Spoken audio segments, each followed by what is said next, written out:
Hello and welcome to Random Reveries. Today I am going to show you some of my favorite art supplies and stationery collection. So the first thing that I wanted to show you is my ear planner. This is the first time that I am using an ear planner, and this one from the Positive store has worked quite well for me.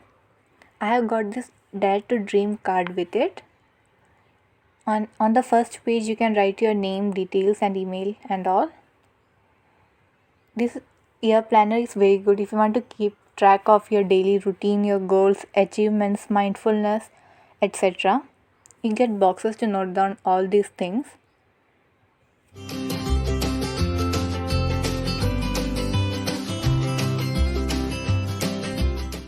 You can write your goals and why you want to achieve that goal over here. You could get 6 boxes to write about your goals, and then you have pages like this where you have to write the date, and then you have to write the things that you are grateful for. After that you have to write things that are your top goals for the year.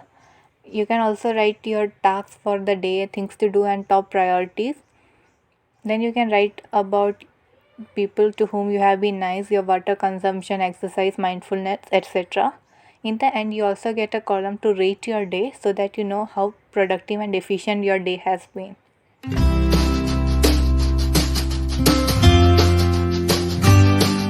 I feel that taking some time to reflect on your day helps you get more productive days, and it also leaves you feeling better because you feel that every day counts and you should do something every day.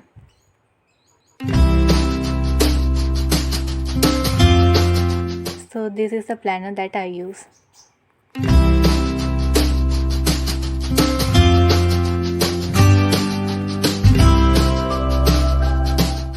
The next thing that I've got to show you is a desk calendar.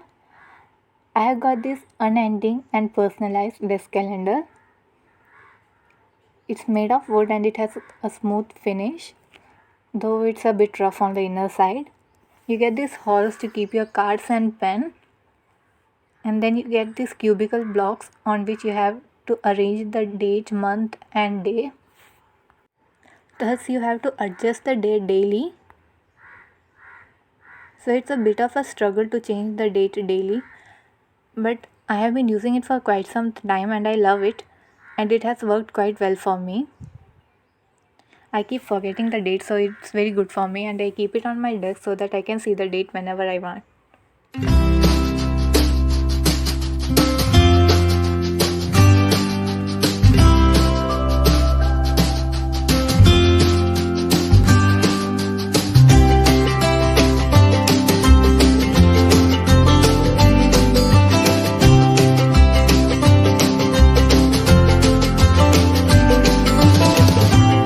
I have also got the words Random Reveries engraved on it.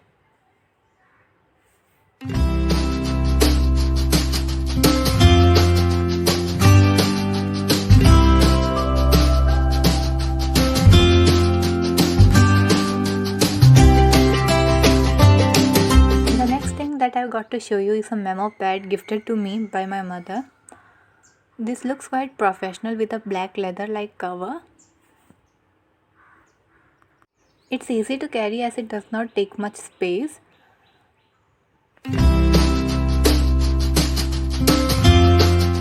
Inside this I have got these pages and pen.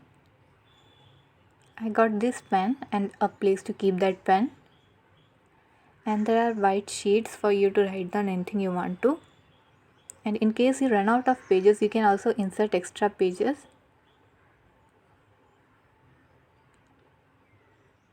Apart from that, you also get colored sheets when you want to write something important. I have got these yellow and pink sheets.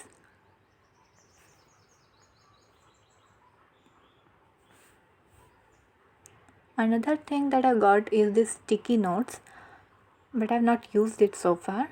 I have got 5 differently colored sticky notes.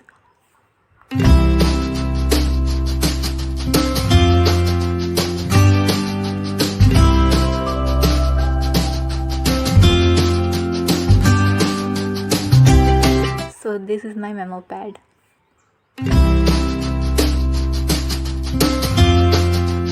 The next thing I'm going to show you is a calligraphy pen.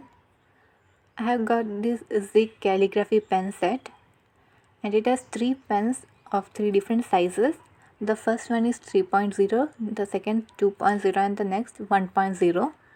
It has water based dye ink, or it is odorless and silin free. The best thing about these pens is that you can use it even if you don't know calligraphy. I have not learned calligraphy and it worked quite smoothly for me. So this is the largest size, 3.0. It writes quite thickly and you can use it for titles and headers.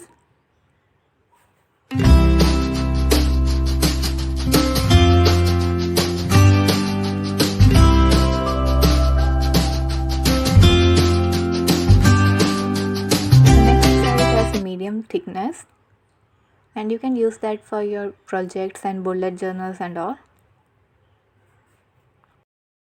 As you can see, it is very smooth and you can get beautiful calligraphy without learning it or without being good at calligraphy.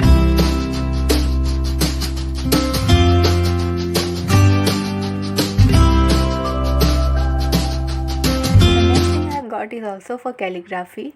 I have got a brush pen set from Camlin. I have got this set with 12 shades, and this is the first time that I am using brush pens, and you need quite a lot of practice before you can master using brush pens. I have bought it to practice calligraphy. You are supposed to make thin upstrokes and thick downstrokes using calligraphy pen, and I am still practicing.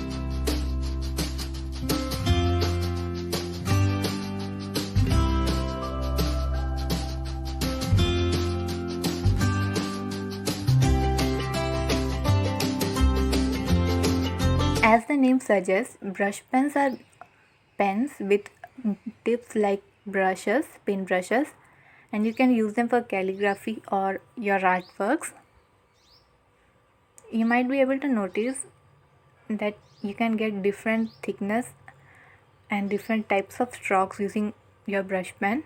You just have to adjust it accordingly and hold it the right way.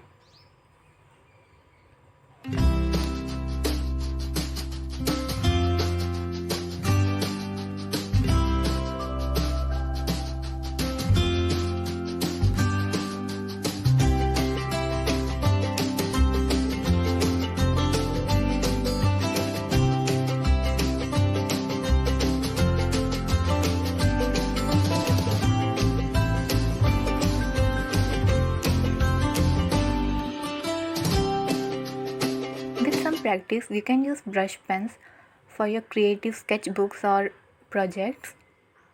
I'm trying to draw the thin upstrokes and thick downstrokes.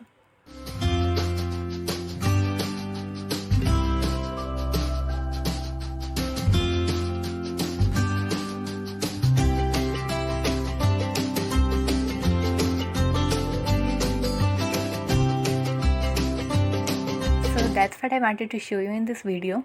I hope to see you in another video, and thank you for watching, and consider liking the video if you enjoyed.